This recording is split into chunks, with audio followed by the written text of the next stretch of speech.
maintenant, c'est l'invité explosif. Première partie de notre invité explosif. Cette semaine, Greg Romano, nous allons parler de ton parcours un petit peu. Oui. Oui. Alors, tu es né à Nice. C'est ça. Tu es d'origine italienne, Oui. grecque, Oui. turque, Oui. et quoi d'autre? Ça rêve là. Gitane et espagnol. Ah, et c'est pas mal, hein? Ah ouais, c'est pas mal. Alors, petit, tu te cherches beaucoup au niveau des goûts vestimentaires et musicaux. Toujours encore Ouais. maintenant. Ouais. C'est pour ça, tout à l'heure, vous parliez de l'album d'Evangeli. Moi, ça me dérange pas, je pourrais l'écouter. C'est vrai. Version Ouais. Zouk comme ça? Ouais, moi, j'écoute tout, vraiment, ouais. Ouais. Ouais. Je propose une minute de silence. J'aimais bien notre invité. C'est en 2003 que tu montes à Paris, Oui, et tu montes pour faire de la radio. c'est ça. Et c'est à Énergie que tu débutes. Oui, j'étais en stage au morning du week-end avec Miguel et Romuald. Et après, j'ai été recruté par Miguel pour faire le morning de Voltage pendant 2 ans.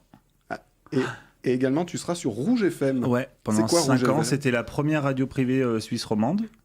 Donc voilà, je montais tous les 2 mois là-bas et j'enregistrais 40 chroniques. Ah ouais? Ouais, pour trop 2 mois à cool. chaque fois. Donc c'était des chroniques intemporelles et je suis resté là-bas pendant 4-5 ans. Ouais. C'était Ah vraiment ouais. cool. Et comment t'es arrivé? Comment t'as trouvé Rouge FM? Ils t'ont contacté? Ouais, ils avaient entendu ce que je faisais sur Voltage et tout, ils m'ont contacté et voilà. Donc c'était cool. Il y a eu une radio de la Cheville également. Ouais, non mais ça c'était... Alors ça, si tu la sors de son contexte, la vanne elle est pas ouf, hein, je te cache pas.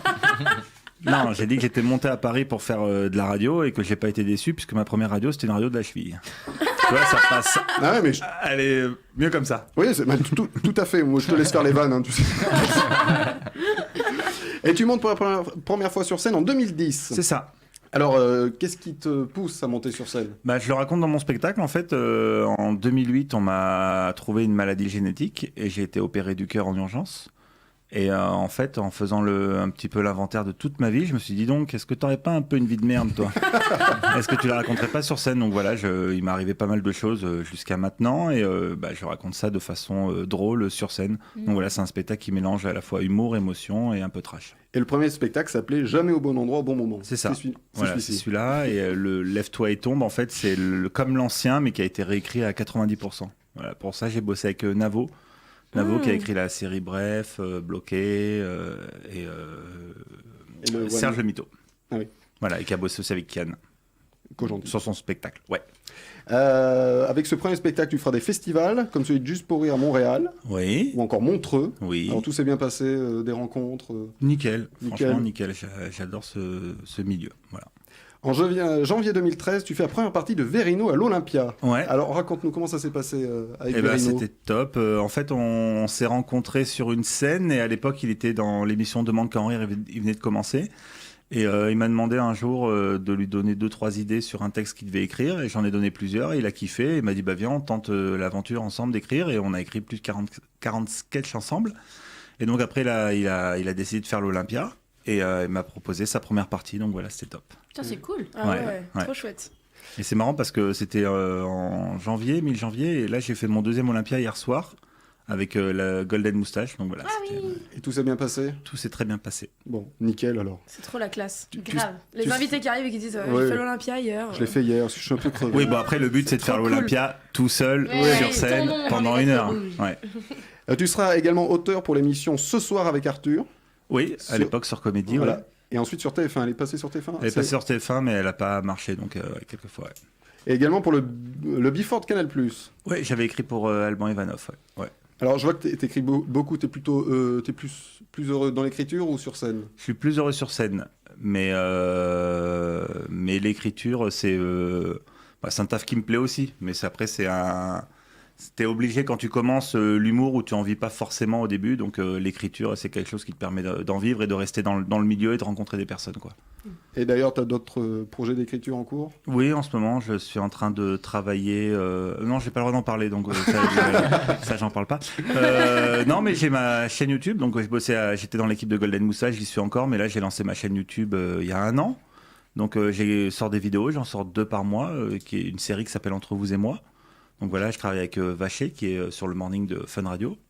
Et voilà, je travaille sur pas mal de projets d'écriture, mais surtout ça, le projet dont je peux pas parler. Et, Qui a l'air bien. Ouais, il est bien. Et après mon spectacle aussi que je vais réécrire avec Artus. Voilà. Ah bien. Yes. Ouais. Et la page YouTube, tout simplement Greg Romano, si on veut te retrouver sur Ouais, YouTube. voilà. Voilà, donc n'hésitez pas à vous abonner. Alors comment t'es arrivé dans l'équipe du Golden Moustache? J'ai sucé. Non, bah justement, c'était avec Navo qui à l'époque faisait un remplacement dans direction d'écriture et comme on écrivait mon spectacle ensemble, il m'a dit voilà, en ce moment je bosse pour Golden, est-ce que tu veux venir faire un essai sur une réunion? Et voilà, j'ai proposé un sketch et c'est comme ça que j'ai commencé. Et hier, tu l'as dit, c'était Golden Moustache fait son Olympia. C'était ça. Ouais, dans le cadre du festival d'humour par Jean-Marc Dumontet. Ouais. Donc voilà, on était tous sur scène, c'était cool. Alors il y avait qui sur scène justement? Il y avait Phil Collins, il y avait toute l'équipe de Golden présentée par Thomas VDB et Mathieu Madénian et voilà, il y avait plein d'humoristes et aussi de gens de Golden Moustache. Et alors il y avait des sketchs inédits, Il y avait alors moi je suis pas resté jusqu'au bout parce que jouais je jouais mon spectacle après, donc moi je suis passé au début, donc après je suis parti. Donc voilà, je peux juste te dire qu'il y avait C'est encore plus la classe. Ouais, Ouais. grave. Ah, je suis non, partie, j'aurais bien voulu rester quand même pour la photo de fin. Mais je peux te dire juste qu'il y avait des Kit Kat dans les loges, ça c'était cool. Et du Coca Zéro, donc moi c'était très bien pour moi. Et bien après j'ai dû partir. Donc l'année dernière, tu fais une apparition dans le film de Nawel Madani. oui. Ouais. Alors c'est Nawel qui t'a contacté. Ouais. C'est elle qui m'a offert mon premier rôle au cinéma, donc ça m'a fait super plaisir. Et ouais. L'année dernière, oui. Ouais, en c'était- 2017, ouais, pardon. Ouais. Donc ouais, non, c'était cool. J'étais très content. Pour C'est tout pour moi que C'est Léa tout avait pour- voilà. chroniqué. Ah ouais, Ouais. cool. Voilà. C'était déjà l'année dernière. Ouais, c'est oui. ça. C'était il y a pas si longtemps quand même. Ouais, Étant ouais. en 2018. Et moi je suis réglo, hein, les gars. Carré. Et pour voir Greg Romano, eh bien, en solo, c'est au théâtre Beau-Saint-Martin dans son one-man show Lève-toi et tombe, les dimanches à 20h15, mais on en parle tout à l'heure. Yes. Suite. Et maintenant, c'est l'invité explosif. Eh bien, deuxième partie avec notre invité explosif, Greg Romano. Tu es là pour nous parler de ton one-man show Lève-toi et tombe. On écoute un extrait, on en parle après? On est cool. Eh bien, c'est parti. Bon, je vais me présenter. Je m'appelle Greg Romano, je viens de Nice, j'ai 17 ans et ouais, je sais, les gens ne me croient jamais quand je dis que je viens de Nice. Et moi, je suis gros. Si, je suis gros. J'ai souvent des potes à moi qui me disent non, Greg, t'es pas gros, t'es enrobé. Je vais faire la différence entre gros et enrobé. Les Kinder Bueno, c'est enrobé. Vous voyez. Moi, je pars du principe qu'à partir du moment où t'es obligé de soulever ton ventre pour voir ton pénis, t'es gros. C'est pour ça que j'ai voulu faire des régimes. Le problème, c'est que pour faire du régime, il faut de la volonté. Et moi, la dernière fois que j'ai utilisé le mot volonté, c'est dans la phrase Hé, il y a un buffet à volonté. Viens, on y va. Oui, on peut se resservir. Du riz, des pâtes, la purée, ouais. Moi, quand je vois un buffet à volonté, je deviens une autre personne, tu sais. Il se passe quelque chose dans mon corps comme une possession. Tu sais, quand le directeur du resto, il me voit rentrer, il sent qu'il va se passer quelque chose de malsain entre son buffet et moi. Tu sais, il sent qu'il y en a un des deux qui va pas s'en sortir. Et souvent, c'est pas moi. Mais bon, j'ai quand même voulu faire des régimes. Le problème, c'est que des régimes, t'en as 15 000. Moi, j'avais une copine qui m'en avait proposé un. Et le principe était assez simple. Tu mangeais pas le matin, tu mangeais pas le midi, et tu mangeais pas le soir. Elle le fait. Enfin, elle le faisait, hein, elle est morte il y a un mois.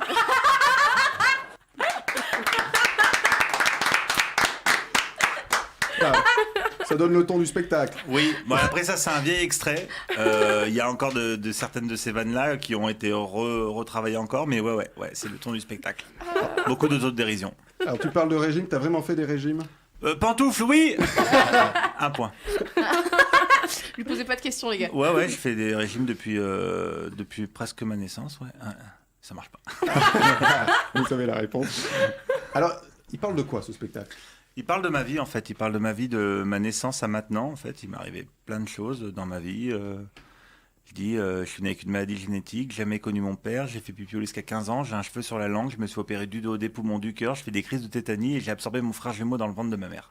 Wow. Tout ça, ça m'est vraiment arrivé. Donc, je le raconte sur scène. Je raconte aussi mon expérience quand je suis arrivé à Paris et que j'étais DJ dans un club libertin. Je parle de ma maladie génétique aussi. J'explique qu'il y a le syndrome de Marfan. Donc voilà, je raconte tout ça en fait. Et c'est beaucoup d'autodérision et c'est prendre des événements un petit peu tragiques et en fait en faire une partie drôle et donner aussi un petit côté trash aussi à ce spectacle. Et ça plaît aux gens, le côté trash? Beaucoup, beaucoup. Ben non, en fait, comme il y a des parties un peu dans l'émotion et dans l'humour, en fait, dès que je vais sortir quelque chose assez émouvant, je vais toujours casser le truc par une vanne trash, en fait, pour pas tomber justement. Pas tomber c'est difficile de rester sur la corde sensible entre l'humour et l'émotion sans tomber dans le pathétique, sans tomber dans la plainte. Donc c'était en ça où le trash m'a aidé aussi à pouvoir m'en sortir là-dessus. Alors, tu as dit que tu as été DJ, c'était quoi ton surnom? Mon nom de scène, c'était Ton Claude nom. François. Et pourquoi ce surnom? Parce que j'aimais bien. Trop de swag. J'aimais bien Claude François, ça me faisait rire. Et tu fais toujours DJ en... Je mixe, non, chez moi tout seul. Ah, Ouais, voilà. Je mixe pour moi et mes chats. c'est vrai? Ouais. Ils sont ça- vivants, tes chats? Ils sont sourds surtout. Alors, pourquoi ce titre, Lève-toi et tombe? Tu t'adresses à Dieu pendant ce spectacle? Oui, c'est le constat du spectacle. En fait, je dis, je crois en la destinée. Notre histoire est écrite à l'avance. C'est Dieu l'auteur. Sauf que moi, quand il a écrit la mienne, il voulait faire des blagues. Donc voilà. Donc c'est pour ça. Donc lève-toi et tombe, quoi. Est-ce que tu parles toujours de ta mère un peu trop envahissante? Toujours, qui m'appelle 15 fois par jour. Je parle en fait vraiment, je me livre énormément sur ce spectacle. Je parle vraiment de toute ma vie. Je parle de choses très personnelles.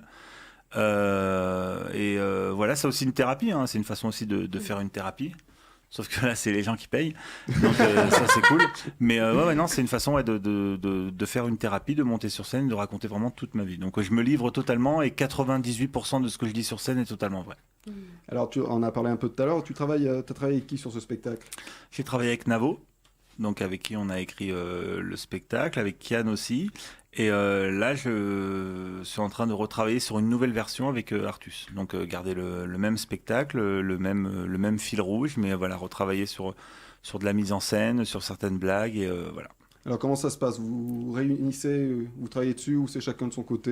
Non, Vous envoyez des vannes, là on n'a pas commencé les séances, mais c'est comme les séances, je pense que tous les humoristes, en fait, faut qu'on se voit pour en parler, pour en discuter. C'est difficile de travailler par écran interposé, là, pour ce genre de spectacle. Souvent, on répète ça directement des fois dans un théâtre.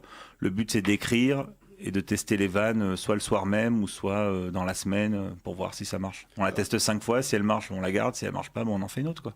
Alors, est-ce que justement tu fais encore ce qu'on appelle des scènes ouvertes pour tester Ouais, tout le temps. Tout le temps, je fais des scènes ouvertes, des premières parties d'humoristes. D'abord, surtout pour me faire connaître des gens qui ne me connaissent pas, pour ramener du monde dans ma salle. Et aussi après pour tester, oui, des nouvelles vannes.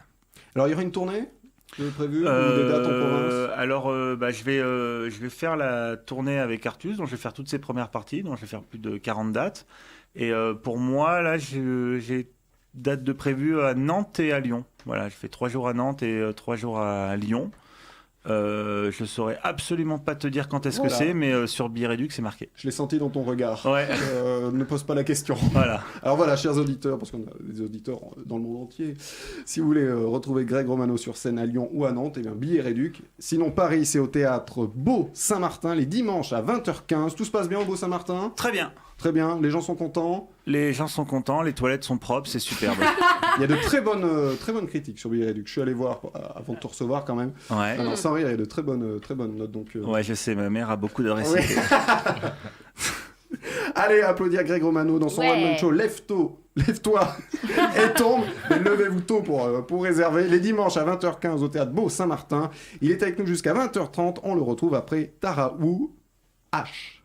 Et maintenant, c'est l'interview explosive. Greg, dernière interview, donc je le disais. Comme tu t'appelles Greg Romano, je vais te faire une interview grec ou romain. D'accord. Oh. Faut aller très vite. Joli trouvé, ça. Tu réfléchis pas. Hein. Mm. Plutôt Vatican ou l'Olympe? Olympe. Plutôt Venise ou Mykonos? Venise. Plutôt Nikos ou Monica Bellucci? Monica Bellucci. Plutôt Hercule ou César? Hercule.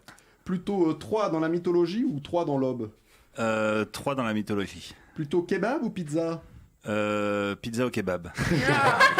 Plutôt feta ou mozzarella? Mozza. Plutôt tragédie grecque ou romantique? Romantique. Plutôt CD-ROM ou grec USB? Grec USB. Plutôt salade grecque ou salade César? Salade César. Et enfin, grec le millionnaire ou grec Romano? Grec Romano. Ouais